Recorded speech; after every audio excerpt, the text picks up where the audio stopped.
दोस्तों, मैं डॉक्टर अमनिका गांधी। आज मैं बात करूंगी यूरिनरी सिस्टाइटिस के संदर्भ में। यूरिनरी सिस्टाइटिस आपको हो सकता है सर्दी लगे और आपको इस तरह की समस्या हो, आपके जो यूरिनरी जो ब्लैडर हैं उसमें सूजन पैदा हो जाए। तो यूरिनरी सिस्टाइटिस उसे कहते हैं जब आपके यूरिथ्रा या आपके यूरिनरी ब्लैडर में अगर सूजन हो जाए तो वैसे स्थिति को यूरिनरी सिस्टाइटिस कहते हैं। तो ऐसे कंडीशन आपको सर्दी लगने, अचानक शॉक यानी कि डर जाने या सीलन भरे स्थान में रहने या अधिक समय तक आप जो कुछ ऐसे भारी वर्क करते हो, कुछ भारी सामान को उठाने का कार्य करते हो, या आपको किडनी में स्टोन बना हो, या आपको सुजाक यानी गनोरिया की समस्या हो, या आपके मूत्र नली में सिकुड़न पैदा हो गई हो, या चोट लगी हो, या आपको यूटीआई की समस्या हुई हो, इसके वजह से आपको यूरिनरी ट्रैक्ट का सिस्टाइटिस हो सकता है, यानी कि सूजन हो जाता है। तो अगर इस तरह की समस्या होती है तो आपके पेशाब करने में बहुत ज़्यादा दर्द महसूस होगा, कभी कभी जलन महसूस होगा, कभी कभी आपको आपके यूरिन से ब्लड निकलने का देखा जाएगा कि ब्लड निकल रहा है।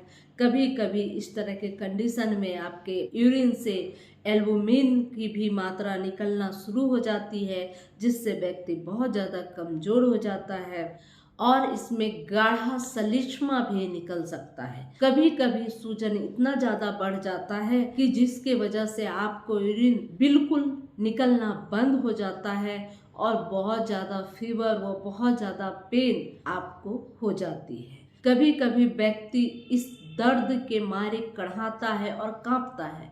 तो इस तरह की कंडीशन हो सकती है यूरिनरी सिस्टाइटिस के मामले में। तो अब मैं बात करूंगी कि यूरिनरी सिस्टाइटिस का ट्रीटमेंट कैसे करें, होम्योपैथिक दवाई के माध्यम से। क्योंकि अगर आपको इस तरह की सूजन होती है तो आप अगर एलोपैथिक दवाइयों का प्रयोग करते हैं तो डॉक्टर साहब आपको ढेर सारी ज़्यादा मात्रा में आपको एंटीबायोटिक देकर आपके सूजन को ठीक करने का कार्य करते हैं। लेकिन आप जैसा कि जानते हैं कि बहुत ज़्यादा एंटीबायोटिक का सेवन करना आपके शरीर को बहुत ज़्यादा तकलीफमय बना सकता है। आपके जो रक्त संचरण है उसमें भी अवरोध पैदा करती है, आपकी हेमोग्लोबिन की मात्रा को भी घटाना शुरू कर देती है, और कभी कभी इस तरह के जो एंटीबायोटिक है वह आपके आंतों में भी बहुत ज़्यादा क्षति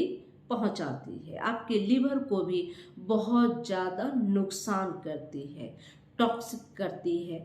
तो ऐसी स्थिति में आप होम्योपैथिक दवा का प्रयोग कर अपने यूरिनरी सिस्टाइटिस को ठीक कर सकते हैं और पूर्णतः आप सही हो सकते हैं।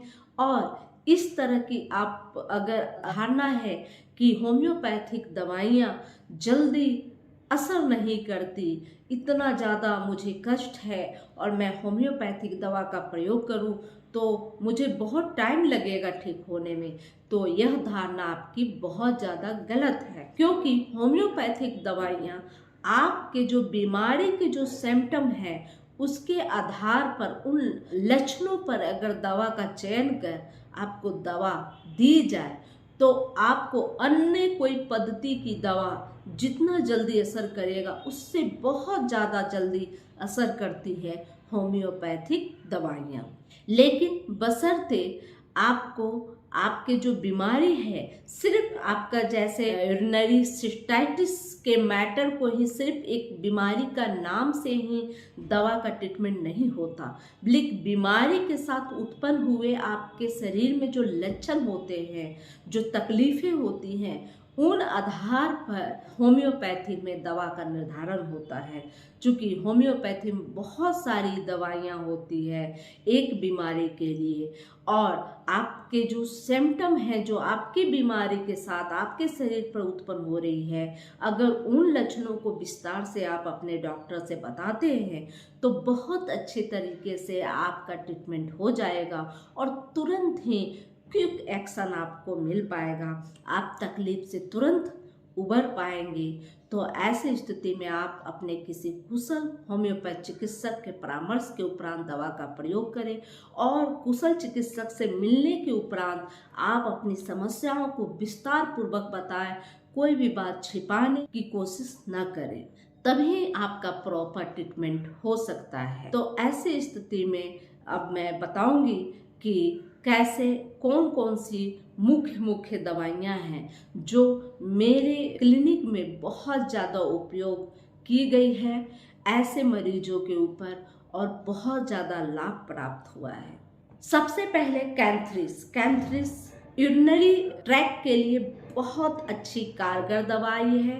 कैंथ्रिस जब बहुत ज़्यादा जलन हो पेशाब के अंदर, पेशाब करने से पहले, पेशाब करते वक्त व पेशाब करने के बाद, यानी कि लगातार बहुत ज़्यादा जलन महसूस हो, ऐसे लगे कि गर्म सलाखें रख दी गई हो, तो ऐसी स्थिति में आप कैंथ्रिस का प्रयोग कर सकते हैं। कैंथ्रिस 30 मात्रा में आप प्रयोग करें। अगर समस्या बहुत विकराल है, बहुत आप कष्ट में हैं, तो कैंथ्रिस 30 का प्रयोग आप 15-15 मिनट के अंतराल पर 3 बार ले लें, और उसके बाद सुबह, दोपहर व शाम 2-2 बूंद लें। बहुत अच्छा रिजल्ट देखने को मिलेगा।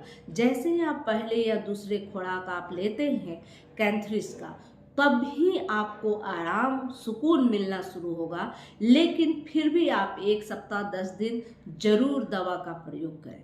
इसके अलावा आप ट्रेंटुला का प्रयोग करें।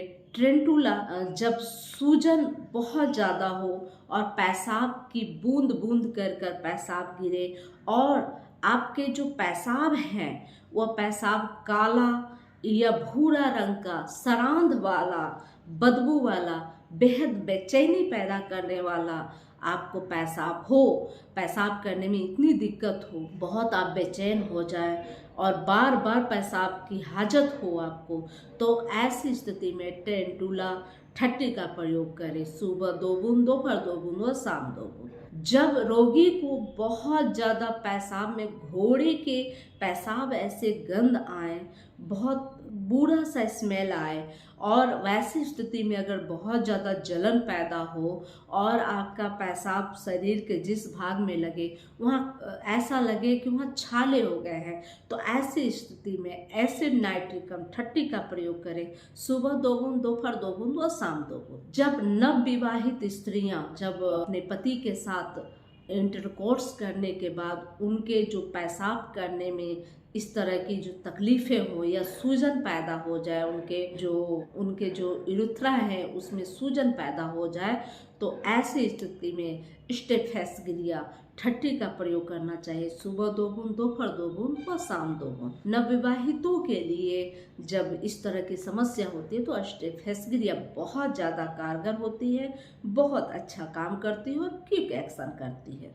इसके बाद जब आप पेशाब करते हो और आपको ऐसा लगे कि आपका पेशाब जो है पूरा खौला हुआ पानी की तरह हो, मतलब बिल्कुल गर्म, बिल्कुल हीट, उससे भाप निकल रही हो, इस तरह का पेशाब हो, बहुत जोर लगाने के बाद बूंद बूंद करके पेशाब हो, कभी कभी आपका यूरेथ्रा में टिस मारने यानी कि डंक मारने जैसा दर्द भी महसूस हो, और अगर जो व्यक्ति है वह उन्हें प्यास न लगती हो, तो ऐसी स्थिति में एपिसमेल का प्रयोग करें। और एपिसमेल का जो यूरिन पास करने के बाद जलन उसके बाद पैदा होता है, न कि पहले। तो जब भी इस तरह की कंडीशन हो कि गर्म पेशाब निकले, बहुत ज़्यादा गर्म, और पेशाब करने के बाद आपको बहुत ज़्यादा जलन महसूस हो, तो आप एपिसमेल का प्रयोग कर सकते हैं। जब बीमारी सिफिलिस यानी कि सुजाक जैसी बीमारी के वजह से अगर हो, तो उसमें कैनबिस इंडिका 30 का प्रयोग सुबह 2 बूंद, दोपहर 2 बूंद व शाम 2 बूंद करनी चाहिए। बहुत अच्छा फायदा करता है। अगर रोगी पुरानी अवस्था में हो, सिस्टाइटिस का मरीज बहुत पुराना हो चुका हो, उसके पेशाब में सलिस्मा निकलता हो और बार बार पेशाब की हाजत होती हो, बार बार पेशाब के लिए जाए, उसके पेशाब बहुत गाढ़े होते हों और सलिस्मा एक डोरी नुमा हो, तो ऐसी कंडीशन में आप चिमाफिला 30 का प्रयोग करें। यह पुरानी सिस्टाइटिस की समस्या में बहुत ज़्यादा लाभप्रद है और बहुत ज़्यादा असरकारक है। इसलिए वीडियो अच्छी लगे तो लाइक ज़रूर करें, सब्सक्राइब ज़रूर करें, बेल आइकन ज़रूर दबाएं। जय हिंद, जय भारत।